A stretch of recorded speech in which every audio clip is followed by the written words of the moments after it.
The Allies of Convenience, Alexa Bliss and Charlotte Flair, were here tonight for the very first match, a singles match for Alexa, but we saw a brand new logo for Charlotte and Alexa. This was really cool. It's animated, Alexa's logo kind of comes towards you with the teeth and everything. I thought that was really fun. It would be Alexa Bliss that beat Piper Niven tonight, but to be fair, the match was dominated by Piper, and so was Alexa and Charlotte after the match. Alexa Bliss feeling the full brunt of the Secret Hervis and Chelsea Green. Following last week, the Lily doll played a major part in the match early on, as Charlotte Flair would defend the doll against Chelsea and Alba. Could we see Chelsea try and kidnap Lily at some point? Or could we see a 6-woman tag with Lily with the team of Charlotte and Alexa, and Lily pins Chelsea Green? That could happen. Miz, you might have really fucked up again this time, my friend.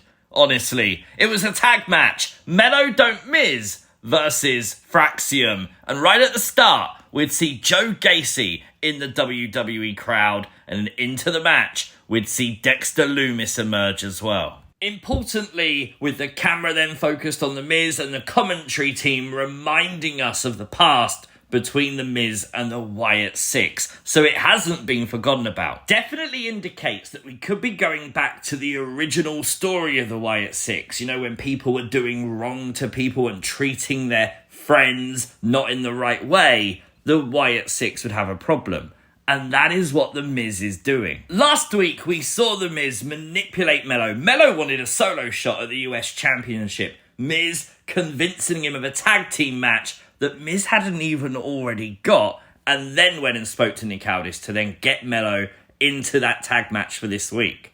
And then what does he do in tonight's match? He stole the glory. He took all of the glory away from Carmelo Hayes. The crowd were roaring for him. Melo was going for nothing but net. He had the match won. Miz tagged himself in. Skull-crushing finale. Miz and Melo win. But Melo didn't look happy about it. Have to mention as well, huge reactions for Melo tonight. There is an online movement, hashtag We Want Melo. This crowd definitely got the memo. Very loud, We Want Melo chants throughout the match, and Melo delivered. Melo did respond to it a couple of times, and I'm sure the tag team with The Miz is only a temporary story to get to somewhere else, but okay. Do you know what? If it gets Carmelo Hayes on TV at the moment, I'm down for that. Not in the long run, though. This would not be the last time we see members of the Wyatt 6, though, as Kiana James was talking to Tiffany Stratton, trying to recruit her, because both Jade Cargill and Nia Jax want shots at the Women's Championship, which, by the way, how many times are we going to do Tiffany versus Nia this year? From this segment, it looks like we're going to get it again very, very soon, and I just don't care. I've seen this feud play out so many times already. Please, WWE, do something fresh. Please. To their credit, though, they might be, because in the background of Tiffany and Kiana, look in the back of the truck.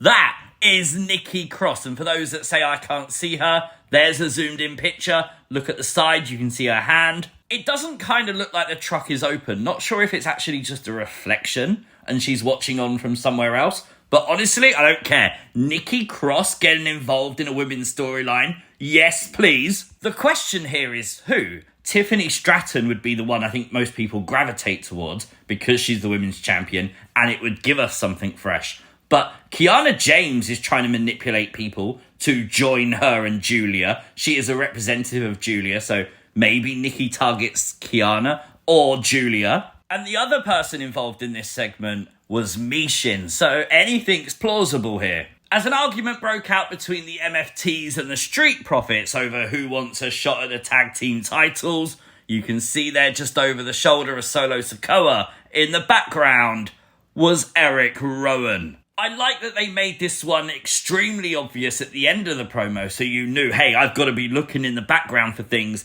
You may have already missed Nikki and stuff, but you know what? Now we're going to show you there is stuff happening here. The Street Profits would go on to defeat DIY. Worth noting as well, Candice LeRae would get physical in this match once again, so Candice getting physical for DIY is going to be an ongoing thing. That's cool. As we then set up a match for next week between the Motor City Machine Guns and Melo Don't Miz.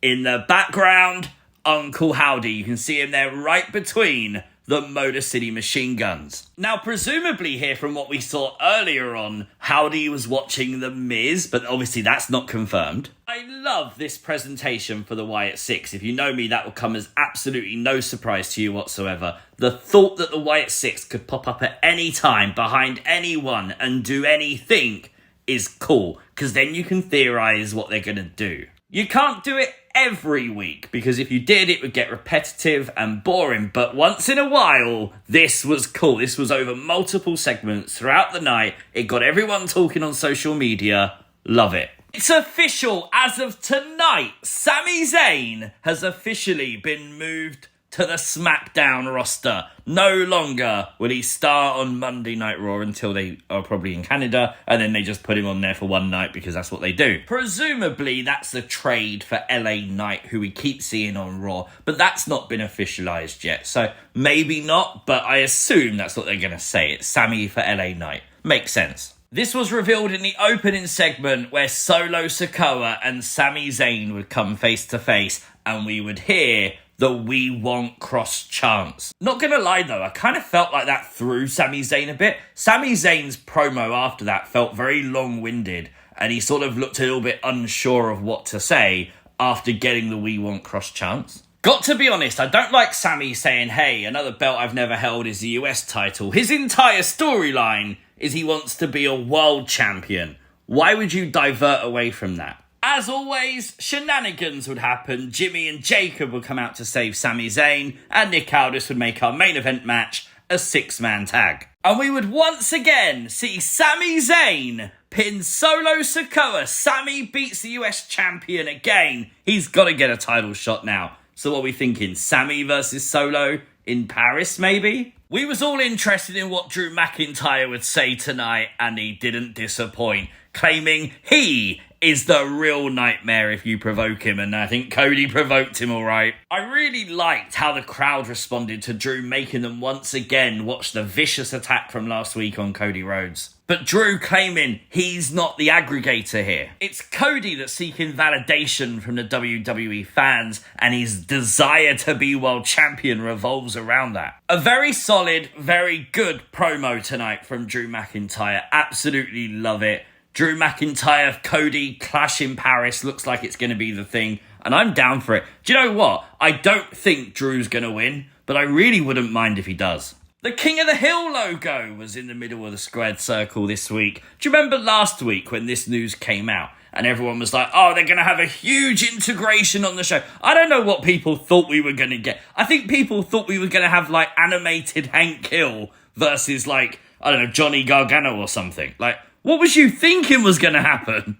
Don't forget AAA's Triple Mania is available tomorrow night for free on WWE's YouTube channel. I will 100% be watching this. I'll be tweeting along. I'll be talking over on Discord. We'll be doing the voice chats before and after the show, but we won't be doing the things you might have missed for it. I'm just going to chill out and watch some wrestling, okay? Joe Tessitore would say tonight Naomi will be on Raw and she will address something. Now, obviously, there's been a lot of rumours this week, so instantly people are wondering what that means. There was then a commercial for Raw, which would have Naomi at the end of the commercial, which they said that she's going to address the state of the Women's World Championship. Now, the question becomes, is that Naomi sort of talking about the challengers for the title or surrendering the championship? We're going to find out this Monday on Raw, but I'm sure the internet is going to be all over these rumours all weekend. A match for next week as Aleister Black will take on R-Truth